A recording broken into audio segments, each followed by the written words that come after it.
Nous sommes sur les remparts de Carcassonne. De là apparaissent distinctement les Pyrénées, frontières actuelles de la France et de l'Espagne. Jusqu'à la signature en 1659 de la paix des Pyrénées, Carcassonne a gardé cette frontière face à un pays qui s'appelait alors l'Aragon. C'est le rattachement du Roussillon à la France qui marqua le déclin du site. L'utilisation de nouvelles techniques de guerre, la poudre, le canon et surtout le recul de la frontière franco-espagnole entraînent peu à peu son abandon.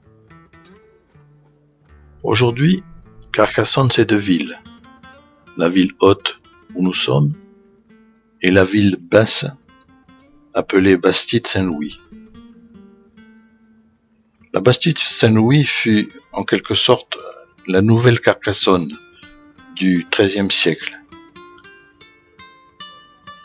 Après la prise de possession de la cité de Carcassonne par le roi Louis IX, ce dernier doit faire face à une population hostile à son autorité.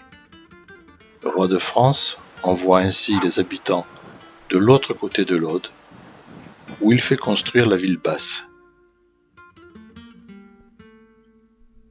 Au XVIIIe siècle, la ville basse s'enrichit par le commerce des vins, la fabrication des draps, tandis que la cité devient un quartier misérable, excentré de la ville. La garnison militaire, maintenue sur place, peine à assumer l'entretien des fortifications.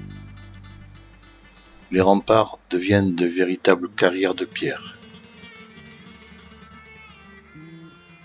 La cité était pourtant considérée comme étant le plus bel exemple d'architecture militaire du Moyen Âge. Le site a été occupé dès l'Antiquité, et en particulier en 122 avant Jésus-Christ, par les Romains, qui ont conquis la Provence et le Languedoc.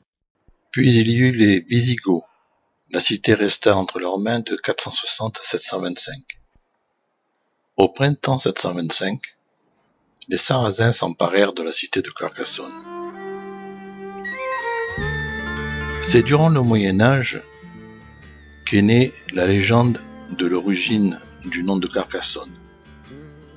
Cela se passe durant l'occupation sarrasine. Le roi sarrasin Balak, à la tête des occupants, est tué. Son épouse, Dame Carcasse, après 5 ans de siège, décide d'intervenir alors que la famine a raison des défenseurs. Dans la ville, seul un petit cochon subsiste pour nourrir la population. Après avoir engraissé le cochon, avec le peu de grain qui reste, on décide de le jeter par-dessus les remparts.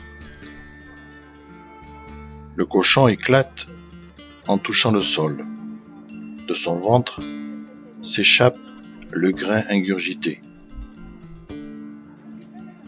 Charlemagne décide aussitôt de lever le siège, qui paraît inutile. On aurait tellement de blé à Carcassonne qu'on en nourrirait les pourceaux. Avant que la grande armée disparaisse, Dame Carcasse rappelle Charlemagne pour faire la paix. Elle fait sonner les trompettes. Carcasse sonne. Alors, l'empereur revient sur ses pas pour recevoir allégeance.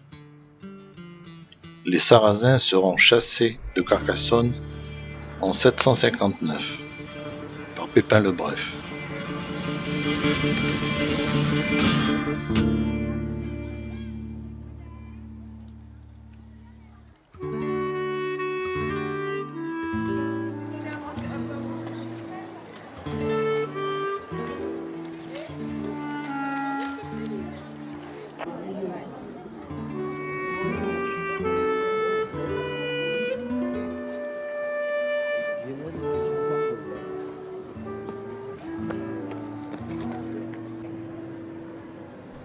À l'intérieur des épais murs de la cité médiévale, une autre construction, accolée au rempart, sert de seconde forteresse.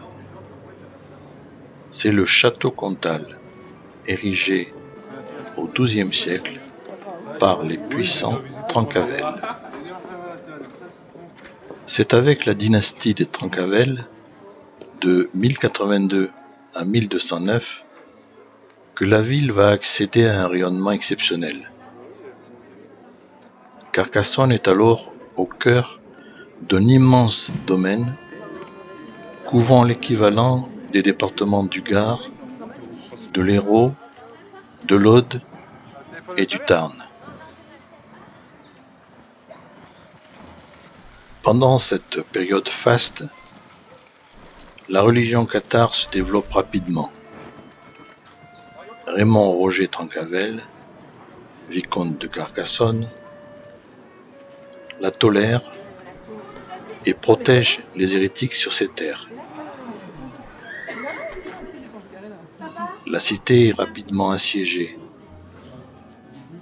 Le 15 août 1209, après 15 jours de siège, Carcassonne et les terres de Trencavel sont prises et attribuées au chef militaire de la croisade, Simon de Montfort. En 1224, elles seront cédées au roi de France.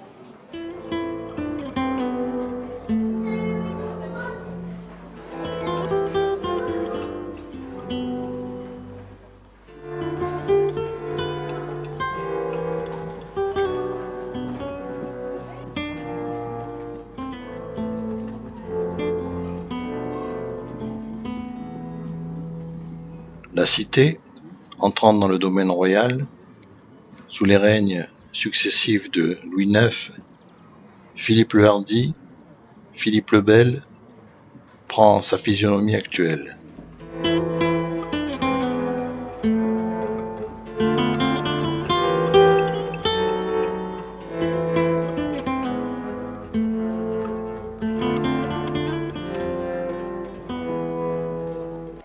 En 1262, sur la rive gauche de l'Aude, la bastide de Saint-Louis voit le jour. Elle est incendiée en 1355, durant la guerre de Cent Ans, par le prince noir. Elle est immédiatement reconstruite. Pendant que cette nouvelle ville déborde d'activité, la cité de Carcassonne s'affirme dans son rôle de forteresse royale.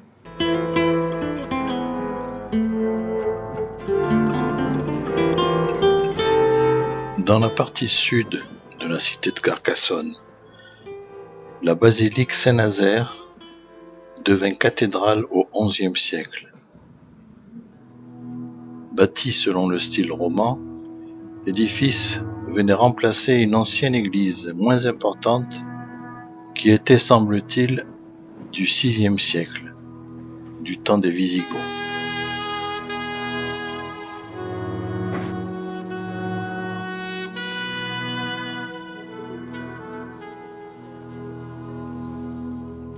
Détruite en 1209, à l'issue de la prise de la croisade contre les Cathares, le chantier reprend à la fin du XIIIe siècle.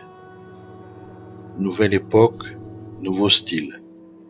La nouvelle cathédrale devient le premier témoignage d'une architecture gothique rayonnante dans Carcassonne.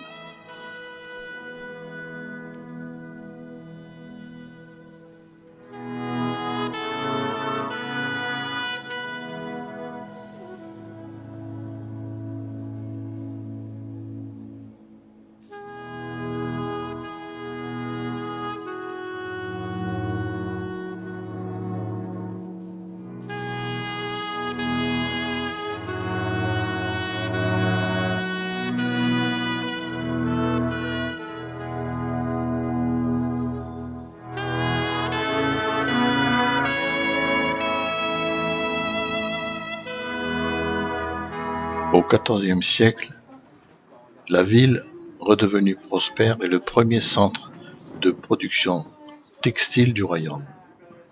Mais cette prospérité accentue la coupure de la cité, la ville basse s'enrichit pendant que la haute dépérit.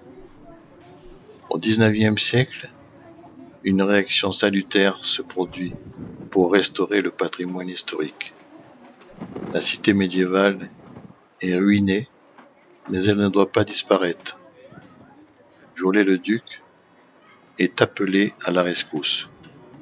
Sa restauration restituera sa grandeur à Carcassonne, aujourd'hui inscrite au patrimoine mondial de l'UNESCO.